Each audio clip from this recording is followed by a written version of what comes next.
Now, I speak French fluently. I've been living and working here in Paris for the last 5 years. I even took the B1 test back in the day and I passed it. And still, my nationality application here in France is in a stalemate situation. I'll explain that in a second. And next year, this is only going to get even harder. There's a new law that's going to come into play next January in 2026, where you'll need to do at least a B2 to ask for the French nationality as a follower. If you've ever thought about getting the French nationality, this video is the one you need to watch. Here's why it's so hard to get the French citizenship and why it's getting harder.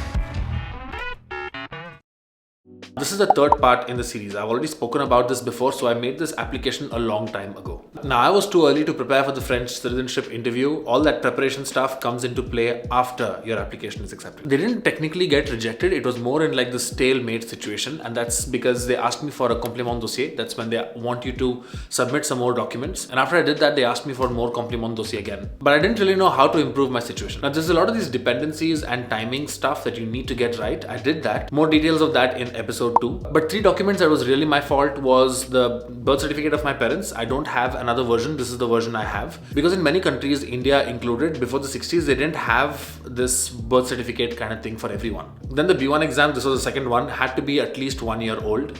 Yeah, you just need to pay for this again. And the third one was my work permit address was not the same as where I was living. In contrast with some of my friends who moved to Germany and the United Kingdom, they got their nationality done much quicker than me. So just in comparison, after spending all of this time learning the language and integrating, that's not sufficient. That's the point of this video. Those things are necessary, but not necessarily sufficient. Starting from 2026, you need to do the B2 instead of the B1 to apply for the French nationality. Instead of doing the B2 while I'm at it, I might as well do the C1 or the C2. That's the rationale behind the C1 exam series as well. But I saw this interesting news clipping on TV the other day where France has reduced its investment in teaching the French language. There is this part where the government gives you French classes. Now that investment is going to go down. Now the interesting part in this is they gave this test to many French people and they couldn't pass this French exam itself. For those who want to obtain French nationality, the level is even higher. Even native French speakers would find the university level exam challenging. We asked 10 volunteers to take the test. Almost all have university degrees. For an hour and a half, they will be tested on their understanding of an audio recording. And clearly, it's no walk in the park. I'm talking about the B1, B2 over here, not the C1. The C1 is really hard. I tried it, it is rough. Now I started with the listening test, and this one should be the easiest one, right? At least that's what I thought, because there's no scope for making any spelling mistakes, gender mistakes from le, la, from inanimate objects that you just should know. No, you can't do any of that. You just got to listen and you've got to answer an MCQ. I followed the timings for each of the exercises religiously to make sure that it was like a strict mock test. But to my surprise, I couldn't even read half the questions in the allotted time. And suddenly, when the audio starts playing, you hit panic mode and you start stressing so much. Like back when I was a student, like in my teenage years, I thought that I left that behind me. But reliving that was so real when the audio just starts playing and you're like completely panicking. At about this point, I realized that the C2 is out of reach. I'll need to prepare for a couple of weeks to even face the C1 with dignity. Les robots émotionnels ont de plus en plus de succès auprès des enfants. We are being asked, is an emotional robot capable of interpreting, eliciting, or displaying emotions? The difference between these words isn't very clear. I think I got it wrong a few times because the phrasing is very similar. What level of education do you have? I've got a master's and I'm studying literature.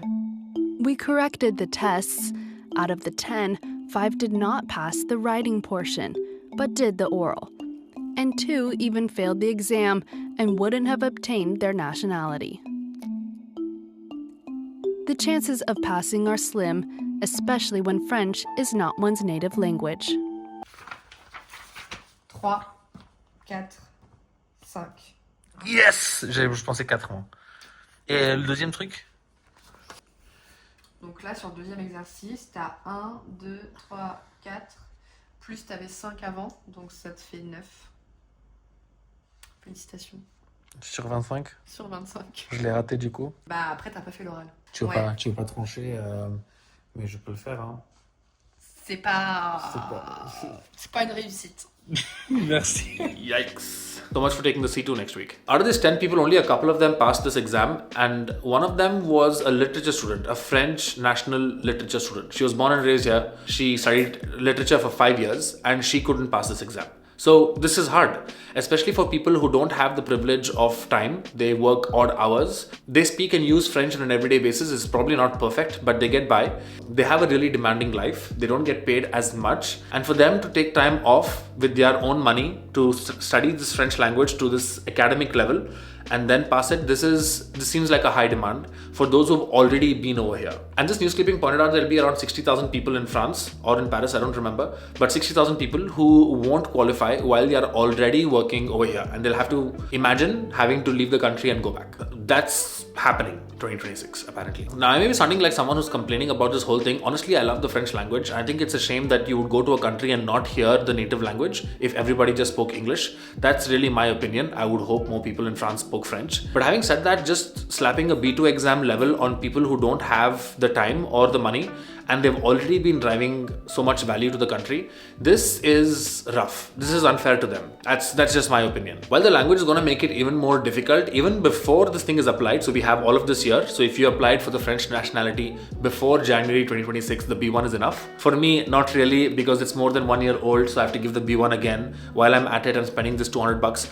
I might as well do the C1, spend some time and do the C1. I'll get a video out of it. So I have to do it again. But if you just did the B1, if you're that specific guy who just did the B1, you qualify for the nationality, now's a good time to apply before January 2026. And even in this case, before this new law comes into play, you need to be more than just having a job, speaking the language, integrated in the culture. You need a little more than that. There's no fast track system for highly integrated people who have worked hard on learning the culture, learning the language, and finding a job and already paying taxes. There's no specific fast track process for them.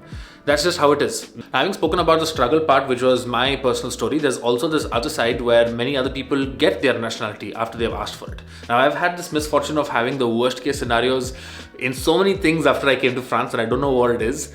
But yeah, people who applied for their carte vitale got it much faster than I. Many of my classmates who came here got their carte vitale much faster than I. Mine took a hot second.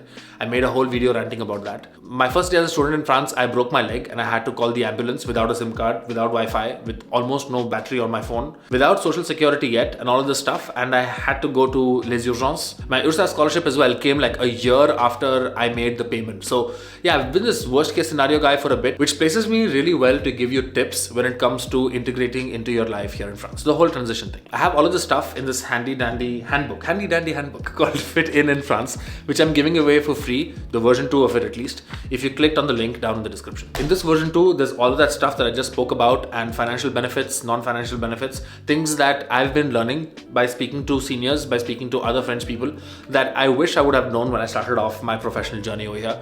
All of that good stuff is in this book here. So whether you're a student or a professional, if you're an expat, this book will definitely drive you value. Now in this section, I want to make a quick shout out to people who did get their French nationality. I have a good friend of mine, his name is Dakshan, and he got the French nationality after having applied for it. I don't know how his application is different from mine. Another friend as well, she got it. But I don't know how their applications are different from mine. So I thought that I'll have them over on the channel and have a discussion about what they did, how their timing was. And there's this whole Facebook group called Retour d'Expérience, and I'm a part of it, where I read what people did at what time for them to get the nationality thing sorted. There are hundreds of thousands of chats that happen every day in this group where people are sharing their experiences, asking questions, getting clarifications, because this thing is really complex. It's not just a list of 12 or 15 documents that you just have it once, you submit it, and it's done. It's not that simple. There's a lot of stuff going around the thing. So once I do get this, hopefully, I'll put that in the version 3 of the handbook at that point as well. Now I'll be interviewing Dakshan hopefully in 2 weeks to ask him about his experience and his journey when it came to applying for the nationality. So if you have any questions for Dakshan, leave them in the comments of this video so that I can read them out to Dakshan when he's here with me in 2 weeks. If you found this video helpful and or you just moved to France as a foreigner, you might want to hit that bell. That way you get notified every time I make a new video. This video, which is a little more about the documents and the process itself, might be interesting for you if you're still here. I'll see you in the next one. Take care of yourself and keep learning.